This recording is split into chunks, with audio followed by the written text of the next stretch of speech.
হরে কৃষ্ণ। তো কুরুক্ষেত্রের যুদ্ধ 18 দিন ধরে হয়েছিল এবং মহাভারতেরও 18টি পর্ব এবং মহাভারতে 18টি চরিত্র রয়েছে আর মহাভারতে 18টি অধ্যায়ও। সমস্ত শাস্ত্রগ্রন্থে কেন এই 18 সংখ্যাকে বিশেষ গুরুত্বপূর্ণ হিসাবে ধরা হয়েছে, এর মূল কারণ কি, এই সব সম্পর্কে আমরা আজ এই ভিডিওতে জানবো। তো হরে কৃষ্ণ, আমি পম্পা দেবনা, সকল গৌরভক্তদের চরণে আমার শতকোটি প্রণাম।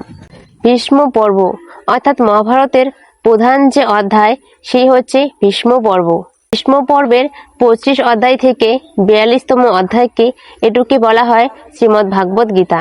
যে প্রধান অধ্যায় সেটি হচ্ছে দ্বাদশ অধ্যায়, যেটি হচ্ছে ভক্তিযোগ। এবং আপনাদের বলি যে হিন্দু ধর্মশাস্ত্রে কেন এই 18 সংখ্যাকে বিশেষভাবে গুরুত্বপূর্ণ হিসাবে ধরা হয়েছে, তার কারণ হচ্ছে আমরা হচ্ছে মানব জাতি।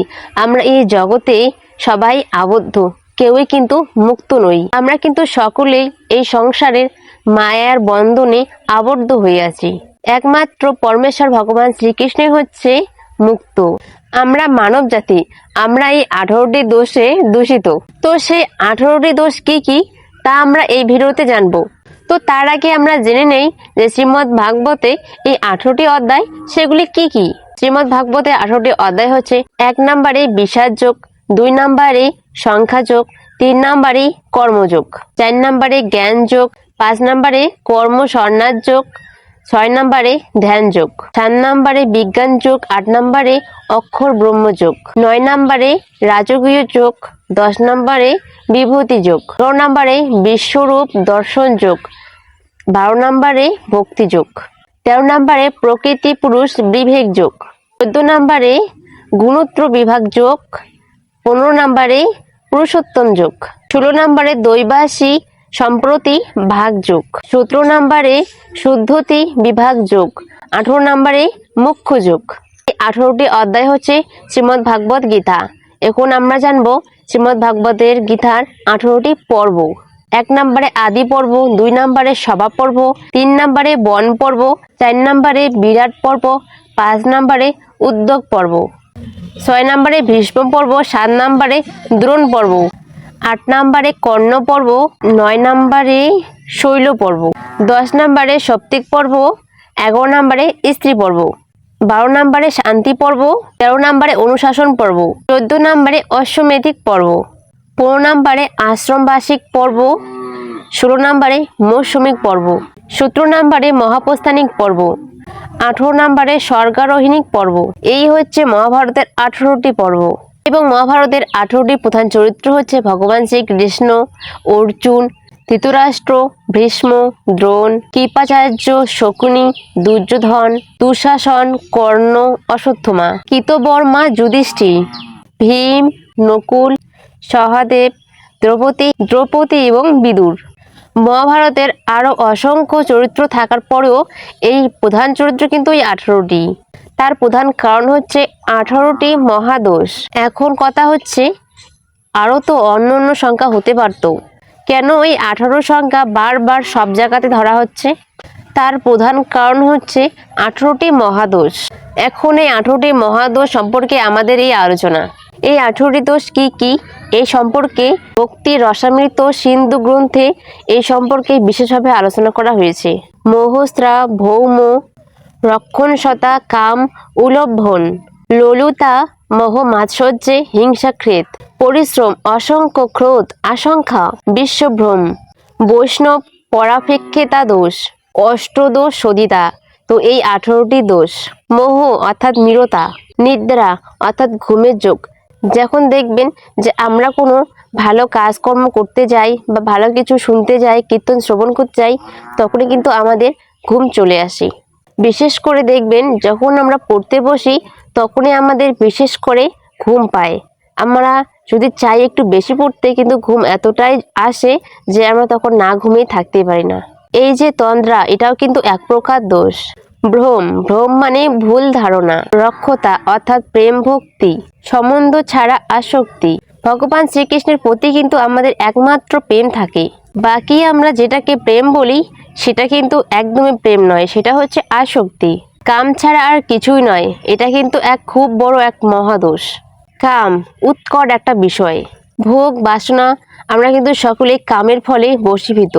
তো কাম কিন্তু একটা খুব বড় মহাদোষের মধ্যেই পড়ে। লোলুতা অর্থাৎ লালসা, লালসার বশবর্তী হয়ে আমরা কি না কি করে ফেলি। দর্প, দর্প আমাদের মহত্তা। মদ, দর্প আমাদের অহংকার, আমাদের মহত্তা।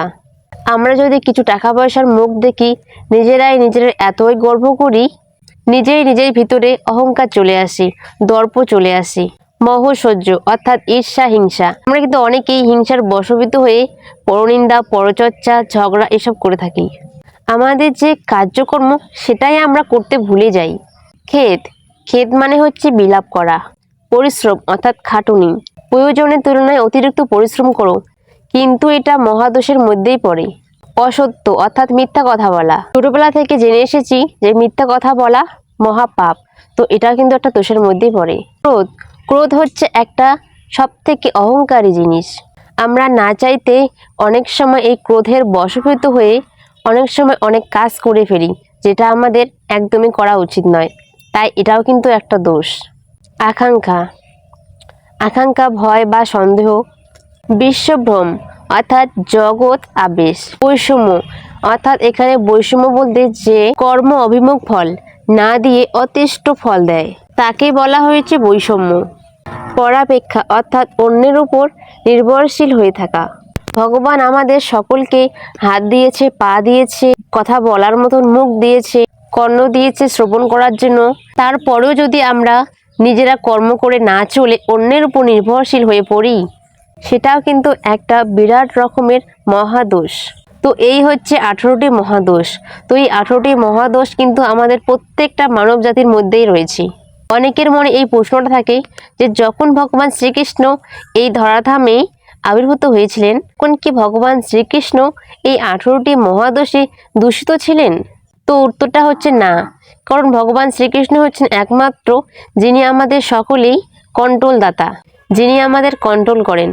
আমরা সমস্ত মানব জাতি এমনকি দেবতারাও এই 3 গুণের অধীন। তাই ভগবান শ্রীকৃষ্ণ যতবার এই ধরাধামে আবির্ভূত হন না কেন, তিনি কিন্তু এই 18টি দোষে কখনোই দূষিত হন না। তো এখন কথা হচ্ছে যে 18টি মহাদোষ থেকে আমরা কিভাবে মুক্তি পেতে পারি। তো নিজেকে কৃষ্ণের সেবায় উদ্বিগ্ন করে দিতে হবে, নিজেকে কৃষ্ণের দাস স্বীকার করতে হবে, নিজেকে কৃষ্ণের দাস মনে করতে হবে। এই শ্রীমদ্ ভাগবতের প্রত্যেকটি অধ্যায়, এই 18টি অধ্যায় প্রতিনিয়ত আমাদের পাঠ করতে হবে, জ্ঞান অর্জন করতে হবে ভক্তি দিয়ে।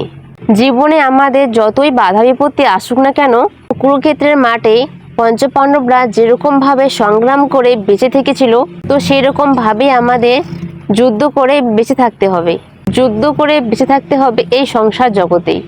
আর এই যুদ্ধ করে কিন্তু ভগবান শ্রীকৃষ্ণের দাসত্ব লাভ করতে হবে। তো ভিডিওটা এই পর্যন্তই।